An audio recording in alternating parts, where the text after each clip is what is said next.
absolutely glorious. They are our future. Prince William, Catherine, the Princess of Wales, returning to work in two separate engagements over the past 24 hours. And good Lord, they managed to put the drama to one side. But unfortunately, there is drama engulfing them. There is a reason why they have had to hire the country's top crisis management PR expert. And it is because King Charles refuses to end Prince Harry's dream of a half-in, half-out return to royal life.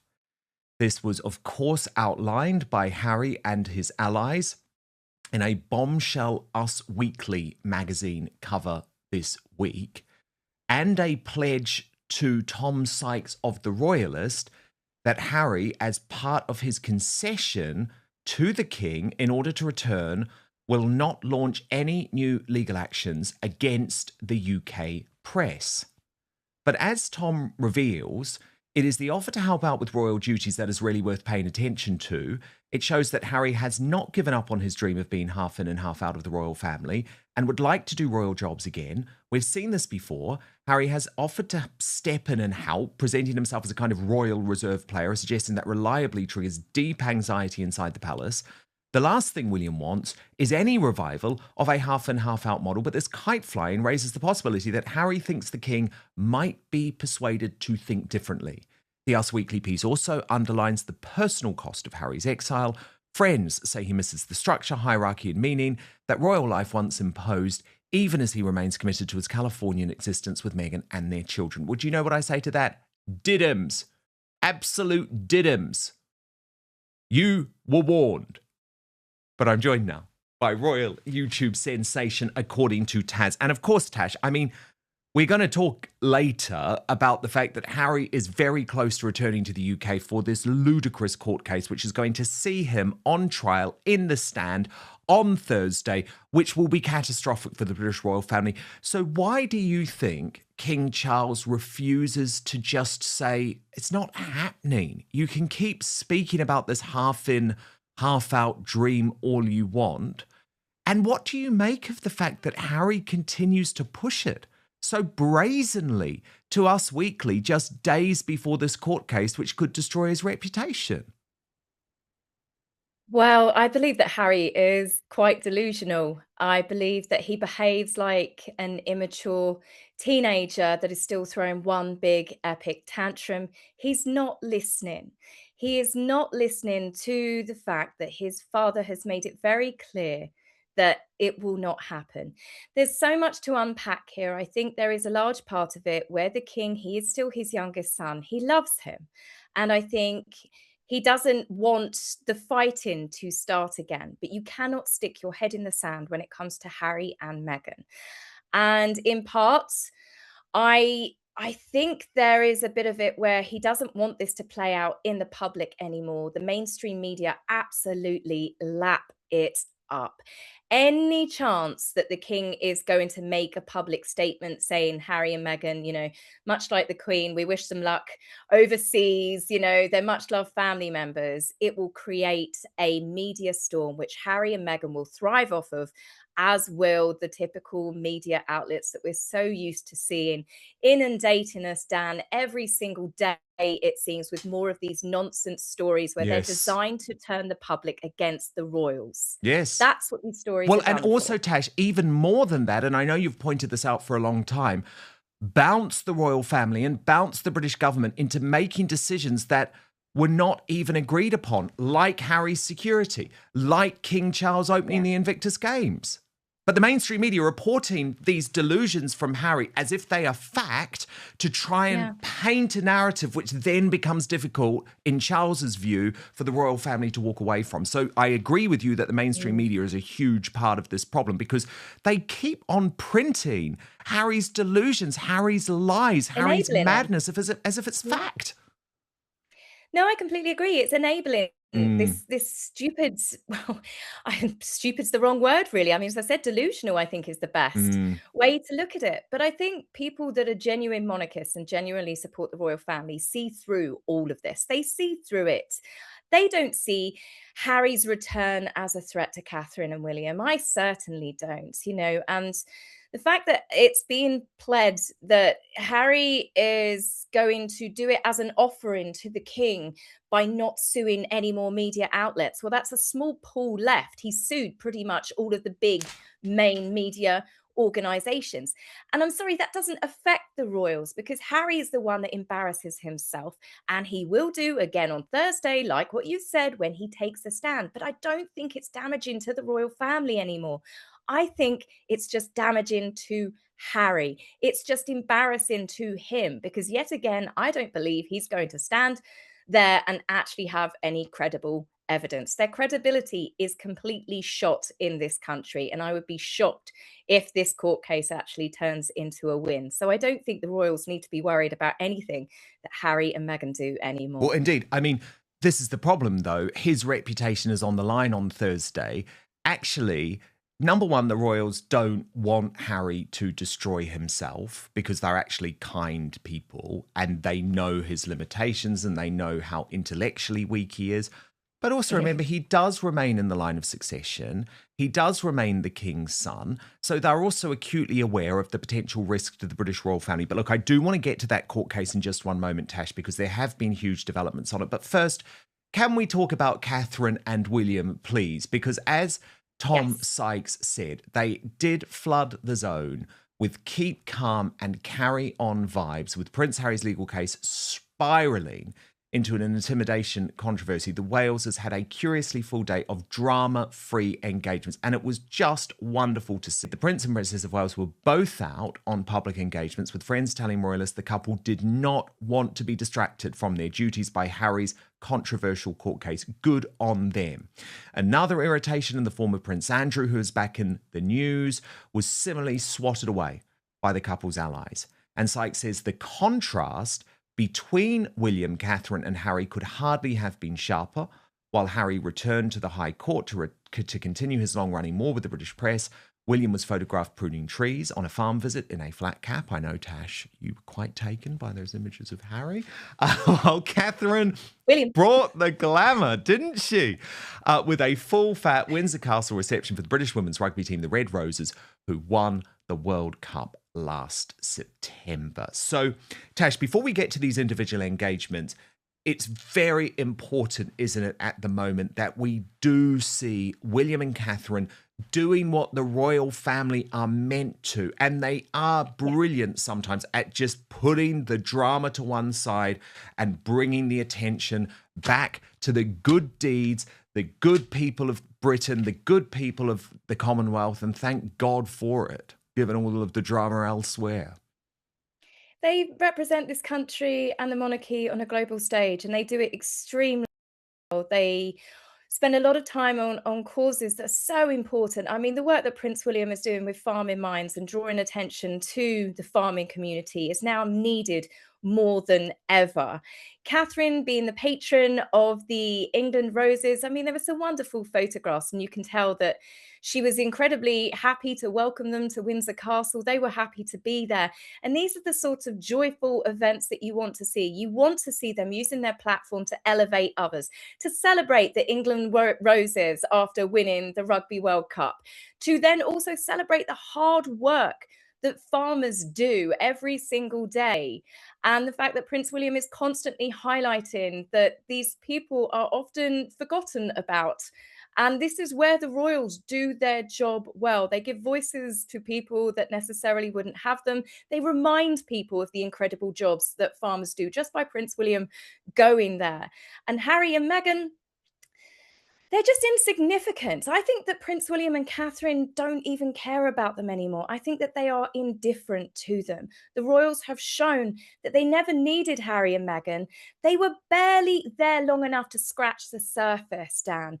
I think Meghan spent longer, I think she did more engagements on the royal tour than she did throughout her entire career, that she was briefly part of the royal family. They're little more than just an ink blot in the history pages, Meghan especially. Harry only handled being a full-time working royal for, I think, 2 years more than what until Meghan came on the scene. Bearing in mind, he only left the army, I think it was 2014 or 15. So they've hardly had a long-term royal career. And the brief time that they were there, they've turned the public against them. They've destroyed all public goodwill. People don't associate them anymore with being members of the royal family. Catherine and William and the King, the Duke and Duchess of Edinburgh don't need to keep calm and carry on because Harry and Meghan simply no longer matter. There were some lovely moments with Catherine because she looked so wonderful, but apparently she'd arrived in her own car and this was her leaving Windsor. Watch this. Move, quick, lock.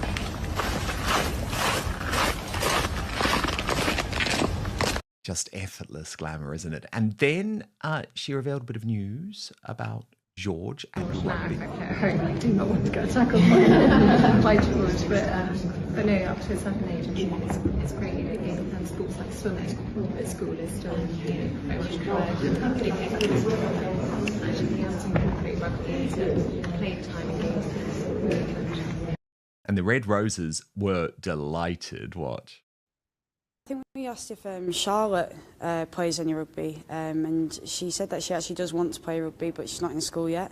But the two boys are involved in rugby and love it, and the game of rugby, what it brings to people, and as an individual, but also as families, is something that she's very bought into. So it's nice to see that, you know, rugby is in the royal family as well, because we know how much we value it, but to see them value it as well is, huge respect.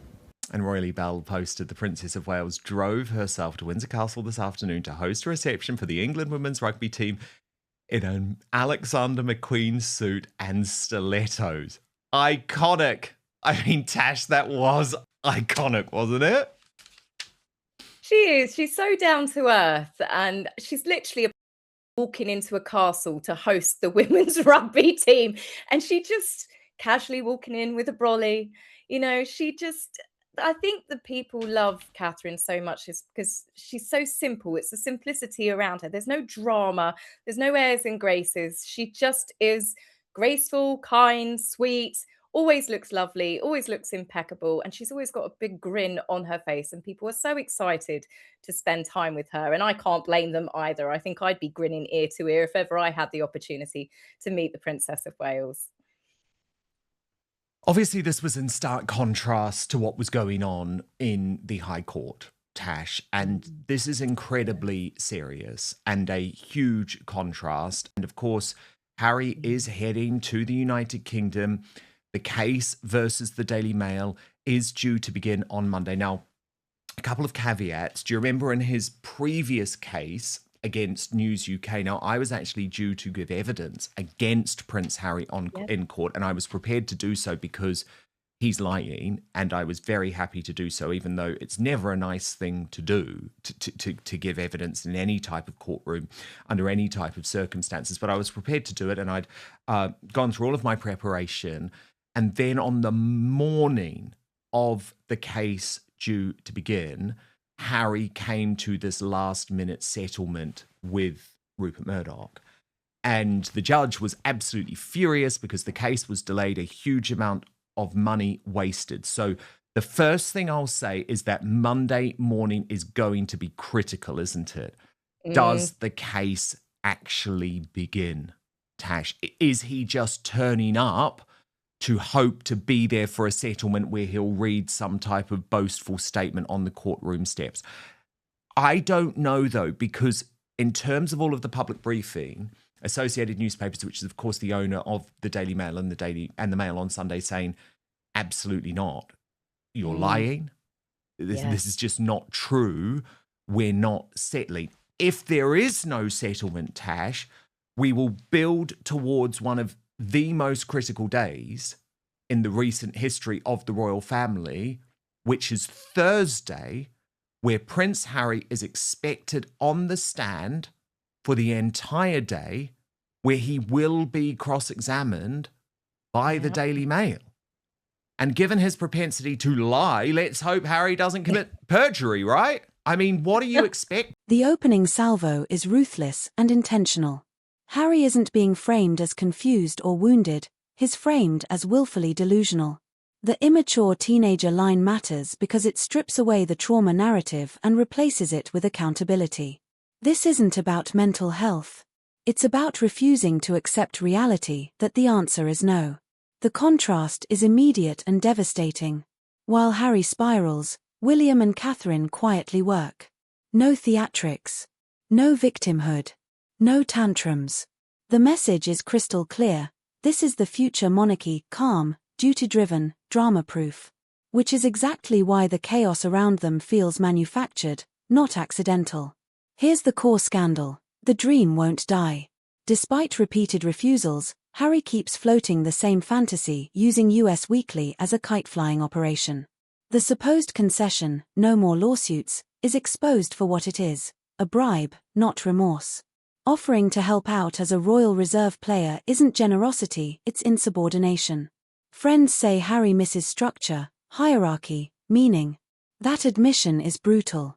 It confirms what critics have said for years: freedom didn't fulfill him, status did. And now he wants the status back without the rules. The push to US Weekly lands days before a major court appearance. That's not coincidence, it's reputation management. Harry wants to reframe himself as misunderstood, useful, welcome, right before being cross-examined under oath. Tash's analysis cuts deep. Charles isn't confused, he's conflicted. A father protecting his son. A king avoiding public war. A man hoping silence will stop the bleeding. But silence doesn't neutralize Harry. It enables him. This section detonates the press narrative.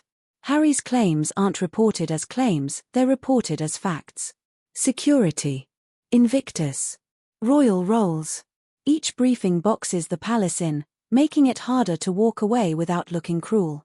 This isn't journalism, it's narrative laundering. Here's the turning point. Tash makes a critical observation. Harry no longer damages the monarchy, he damages himself. Credibility gone.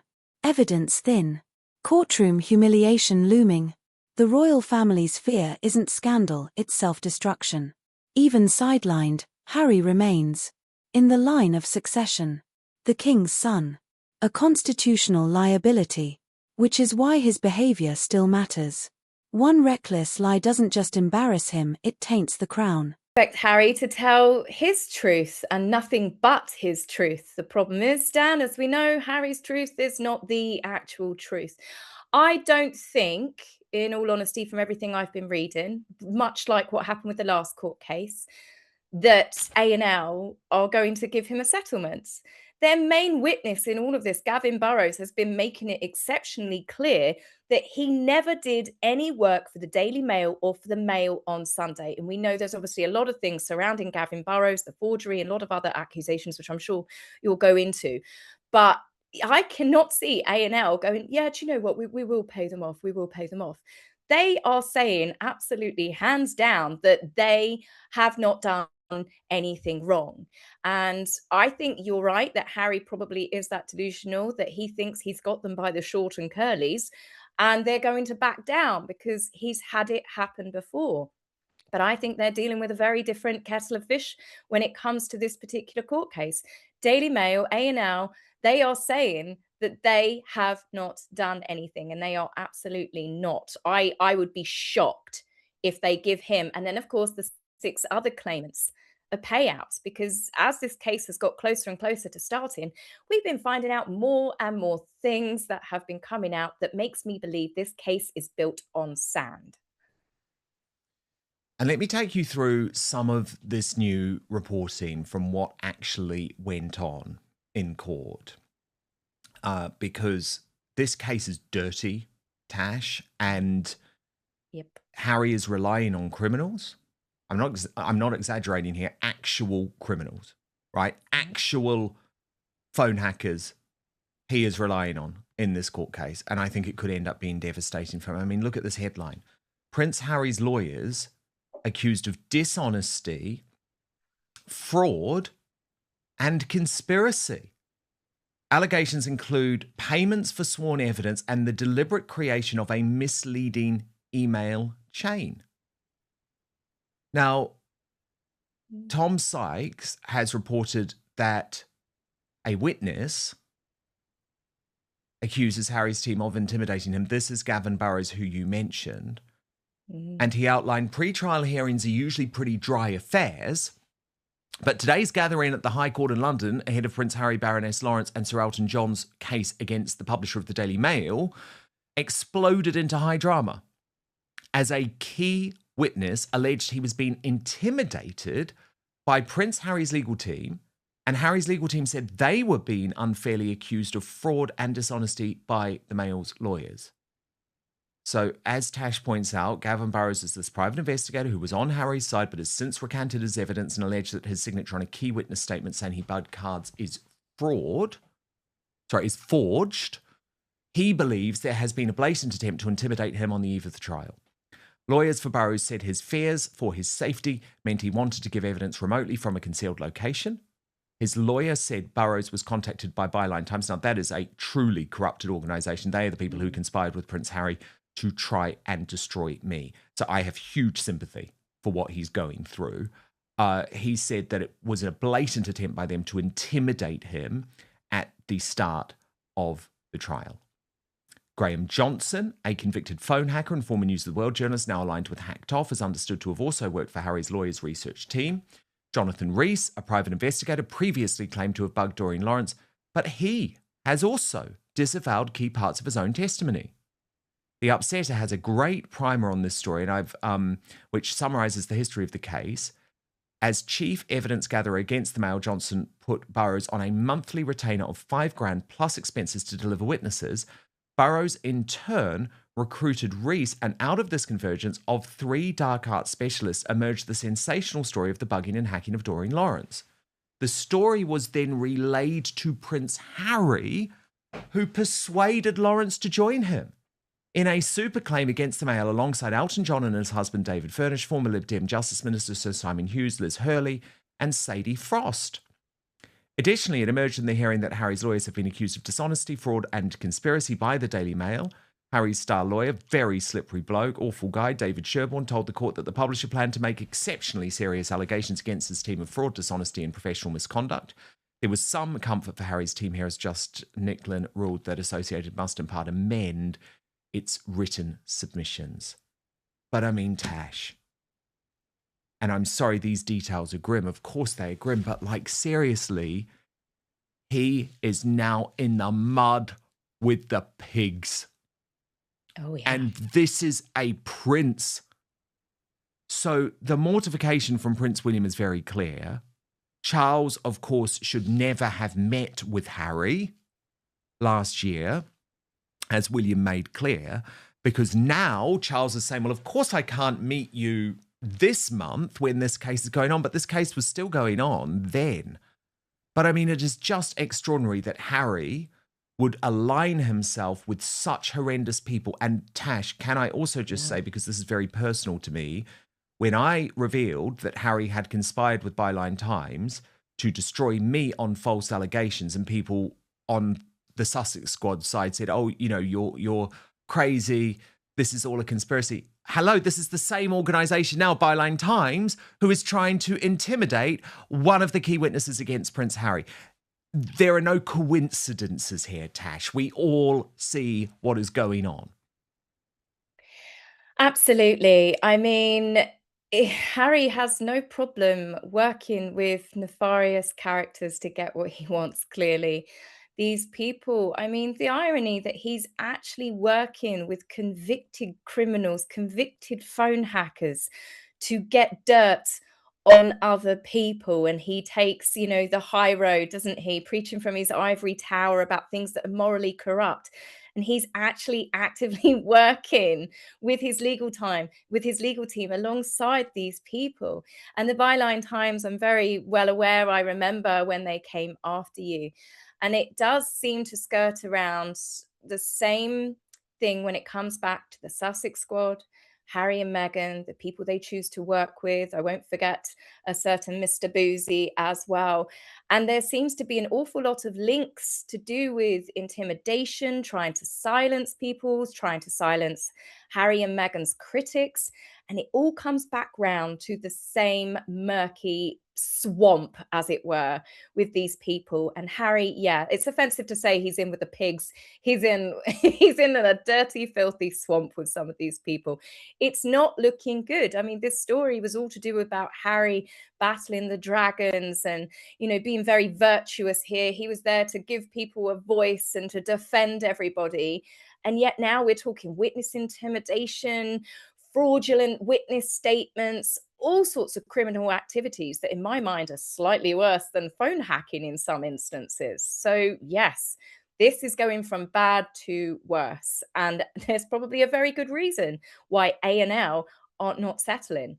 I mean, this could even turn into another whole lawsuit in itself with professional misconduct if, of course, all of these allegations are proven to be true. Yeah, but the point is, Harry has decided to align himself with criminals based on personal revenge. And it's like, I'm sorry, journalists like me who actually always operated totally within the law, I would never have even considered doing something illegal, Tash. It's just not in me. They went to destroy your life, not just your career, though. That's the difference. Oh, 100%. The way that they went for you. 100%. It was about your life, destroying every part of your life. But that's what Harry wants to do. I mean, he's made it very clear that, for example, he wants Piers Morgan to go to jail. He wants the police investigation reopened. Now, look, Piers Morgan probably does have questions to answer over phone hacking, right? I don't. I mean, honestly, all of my evidence was presented under oath during the Leveson inquiry, still available online. So Harry certainly, in terms of me, just got it wrong. But the reason he got it wrong, Tash, is because he was relying on phone hackers who are proven liars, because these were people who were breaking the law. Convicted criminals, Dan. Yeah, literally convicted criminals, literally.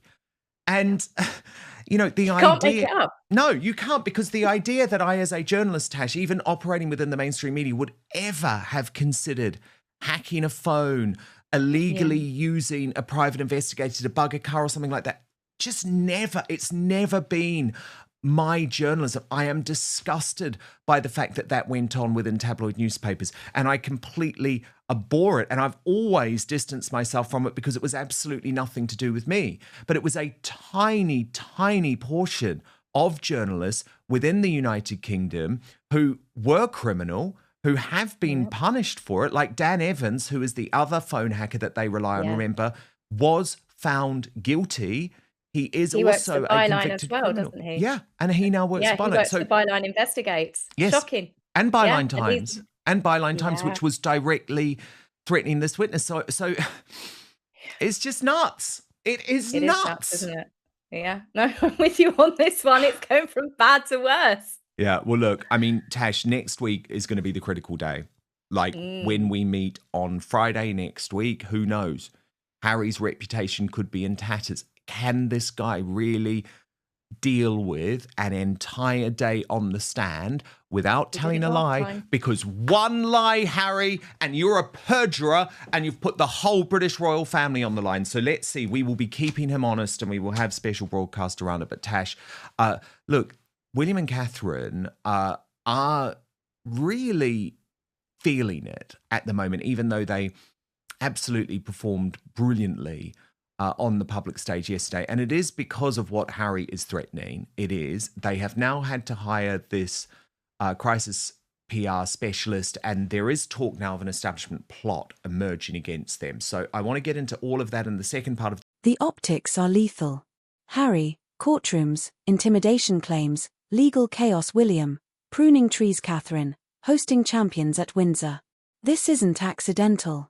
It's contrast warfare. This segment is quietly savage. They elevate others. Spotlight forgotten communities. Embody service without complaint. No branding. No monetization. No victimhood. Which exposes the Sussex model as hollow. Perhaps the most damning claim, William and Catherine don't care anymore. Not anger. Not fear. Just irrelevance. And indifference is fatal. Driving herself. No entourage. Effortless authority. This is what modern monarchy looks like. Quiet confidence beats loud grievance. The tone shifts and darkens. No more PR. No more spin. Just evidence. Or the lack of it. Harry's pattern is exposed. Pushed to the brink. Threatened spectacle. Settle late. Declare moral victory. But this time, associated newspapers are not blinking. This line lands hard. Harry's truth is not the truth. And courtrooms don't care about feelings. This is where the story turns explosive. Witness intimidation. Forgery claims. Criminal intermediaries. Convicted phone hackers. Harry isn't battling dragons, he's standing in the swamp with them. This is William's nightmare. A prince aligning with convicted criminals. Disgraced investigators. Murky activist groups. This isn't justice. It's revenge wrapped in virtue language. Harry preaches ethics while working with lawbreakers. Intimidating witnesses. Relying on forged material. That contradiction destroys his credibility forever. The stakes are terrifyingly simple. One lie under oath. One proven falsehood. That's perjury. That's catastrophe.